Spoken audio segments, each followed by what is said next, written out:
An AC source is connected to a resistor and inductor in series.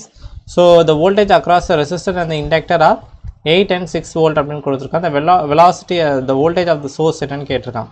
இப்போ நல்லா கவனிங்க, ஒரு ரெசிஸ்டரும் ஒரு இண்டக்டரும் என்ன பண்ணியிருக்கான், சீரீஸில் கனெக்ட் பண்ணியிருக்கானா voltage of resistor and inductor வந்து 8 and 6 அப்படின்னு சொல்லி கொடுத்துருக்கான்.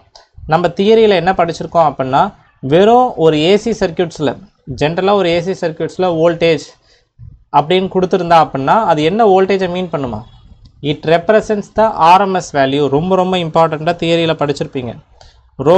ஜஸ்ட் ஒரு 2 வோல்டேஜ் கொடுத்துருந்தானா அது ஆவரேஜ் வேல்யூவோ இன்ஸ்டன்டேனியஸ் வேல்யூவோ மீன் பண்ணாது. It represents the RMS value. அப்போது நம்ம என்ன படிச்சிருக்கோம், ஒரு எல்சிஆர் சர்க்யூட்டில் வாட் வி ஹவ் ஸ்டடிட், ஒரு எல்சிஆர் சர்க்யூட்டில் VR square VL minus VC whole square இப்படின்னு சொல்லிட்டு ஆர்எம்எஸ் வேல்யூ படிச்சிருக்கோமா.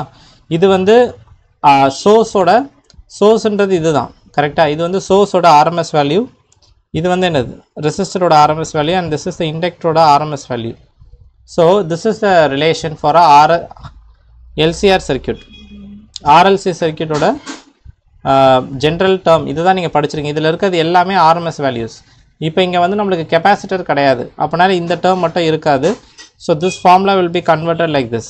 ஸோ இப்போ நீங்கள் சப்ஸ்டியூட் பண்ணிங்கன்னா will get 10 as the answer. So voltage of the source தான் கொடுத்துருக்கான், அது ஆர்எம்எஸ் வேல்யூவா ஆவரேஜா ஒரு இன்ஸ்டன்டேனியஸான்றது நம்மளுக்கு தான் தெரியணும். It is a RMS value.